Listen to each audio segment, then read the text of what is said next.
Autoline Daily is brought to you by Bridgestone, passion for excellence. Here are today's top headlines. It's official. Opel will cut nearly 11,000 jobs.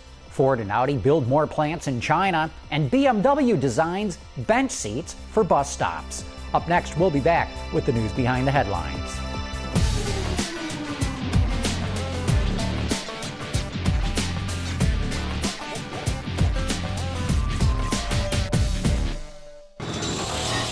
This is Autoline Daily for Tuesday, September 22nd, 2009, and now the news. Just as it's been rumored all along, now that Magna has bought part of Opel, it's going to cut 10,500 jobs, including 4,100 in Germany, the AFP reports. 2,500 jobs will be cut in Belgium, 2,000 in Spain, about 1,300 in the UK, and over 430 in Poland. In all, about 25% of Opel's hourly and salary employees will be let go.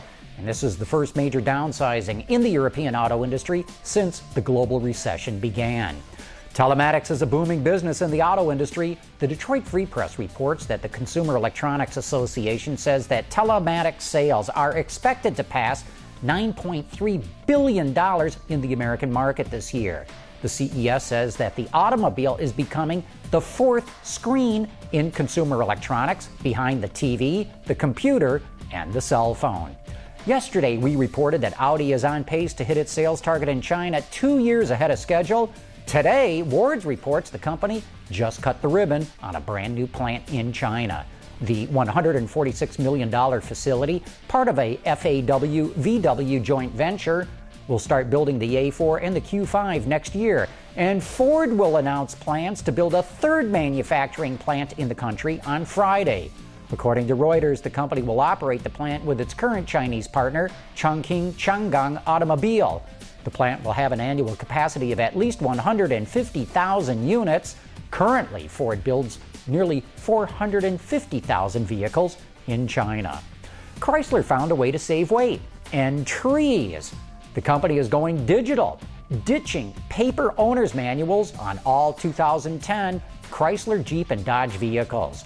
Instead of the typical book that weighs around 4 pounds, drivers will get a DVD and a 60 to 80 page guide that highlights commonly needed information. The move is expected to save around 930 tons of paper annually, which works out to be about 20,000 trees. BMW made a similar move on its 7 Series by integrating the owner's manual into the iDrive. And I bet no one reads the digital version either. Wards reports that researchers at the U.S. Department of Agriculture have developed a process for making bio-based additives for oil and grease. They can be sourced from the triglycerides found in natural oils like soybean, corn, and canola.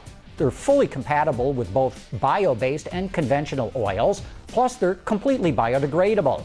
Laboratory tests show that the plant-based additives fight wear as well as or better than petroleum-based additives. No word yet when or if this will make it to the market.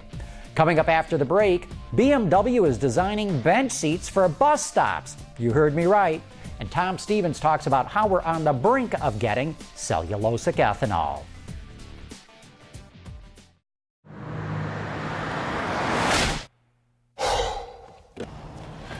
Changing tires out here could be dangerous, but with these tires, I don't need to worry. Bridgestone. BMW Design Works USA just released its latest design effort, and while it does involve transportation, it has nothing to do with cars. The latest BMW design actually involves furniture for public transportation stops. In other words, BMW is designing benches for bus stops, but it also includes bike racks, display signs, and even garbage cans. Everything has a sleek, minimalist look to it, all with the idea of connecting people and public transportation, and I suppose of showing that a car company can help beautify the urban landscape. Yesterday, we hosted a live webcast with Tom Stevens, who is now in charge of all global product development for General Motors. I'm sure a lot of you saw that webcast, but I think one of the interesting things he talked about is how we're on the verge of finally getting cellulosic ethanol. The point I would make is that we are working with, as an example, Cascada and Mascoma And in fact, right now, For cellulosic ethanol. For cellulosic Where is it ethanol? though, Tom? I mean, you know, 2 years ago everyone said it'd be here, and I haven't seen any No, we cellulosic. laid out a timetable, and we're currently in the process of putting the pilot plants in place. We said that we were going to be between a buck and a half a gallon for cost, and that is where we're falling right now. And so I think we are rolling out just what we said we'd roll out, and it's looking quite favorable. But and is so, all this just as far as I'm concerned, near term, that might economically make a better business case for our customers than some of these others in the U.S. like A buck and a half, man. I'll buy But E85 all day long. That's the cost. Yeah. You'll have up a bit. Yeah, you'll have to That's distribute it pretty and good. whatnot. But the fact of the matter is, it's a viable fuel to get us off of conventional oil. You can watch the entire webcast with Tom Stevens right now at our website. Just check out the John's Journal section at AutolineDaily.com. And that is it for today's top news in the global automotive industry. Thanks for watching. We'll see you tomorrow.